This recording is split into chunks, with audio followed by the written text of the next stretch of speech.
All right, here's a presentation over Andrew Jackson. And here's my camera woman. It's one of my three audience members, and my other two as well. All right, and let's go. All right, introduction. He was the seventh president of the United States. Old nickname Old Hickory, which was the name that he got through his military accomplishments, as well as he threw a party to celebrate his inauguration at the White House. It actually got about 20,000 people, and they started serving whiskey and juice outside in bathtubs to get people outside of the White House. It was so busy. Um, yes. And that was the first inauguration party that was at the White House, and it actually became a tradition for a while until it stopped because of the threat of assassination to the president. Early life, he was born in March 15th, 1767. Born in South Carolina. He was actually born in like an area between South Carolina and North Carolina. So both states will kind of claim him as their native, but he claimed South Carolina as he was living. So that's where we'll go. Growing up, he had very little formal education. Actually, it was about in wartime. So he was in the army at 13, not as a soldier, but as another, lower functioning um, server. But yes, and he was imprisoned by the British. And this is actually a picture of him getting hit in the cheek with a saber, or a portrait, I guess.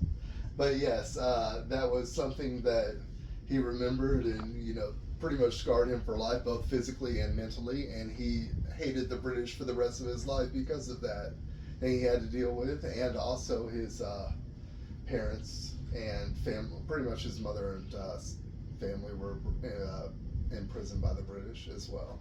So he did not like the British. All right. Political beginnings. He started in Tennessee as a political appointee, and then was the first representative of the House of Representatives for Tennessee.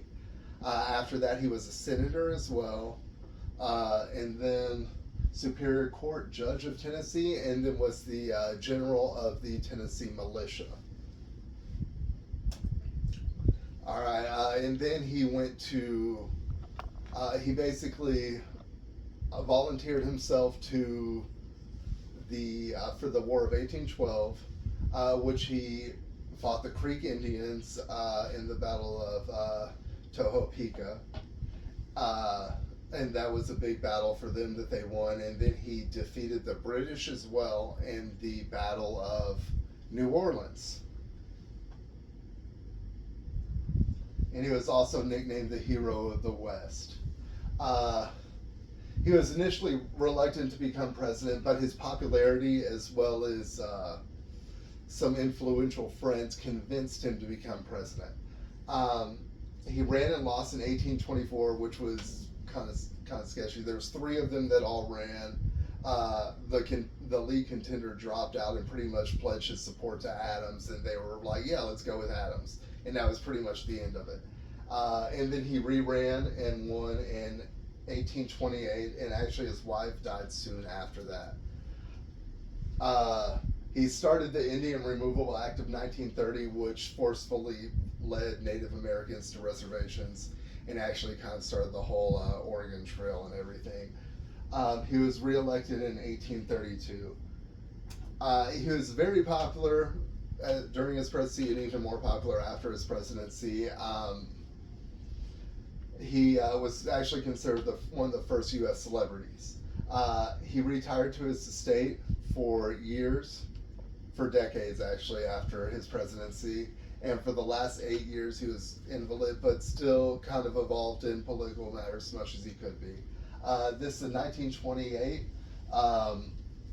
gold certificate. This was the first year that he was on the $20 bill and has been ever since, and will be, I guess, until Harriet Tubman replaces. In conclusion, while not the most popular president today, he was well liked for his time. My grandfather actually happened to be named after Andrew Jackson, and it is Andrew and Jackson are still family names in my family. And he came from humble beginnings and was a war hero as well as a president. All right.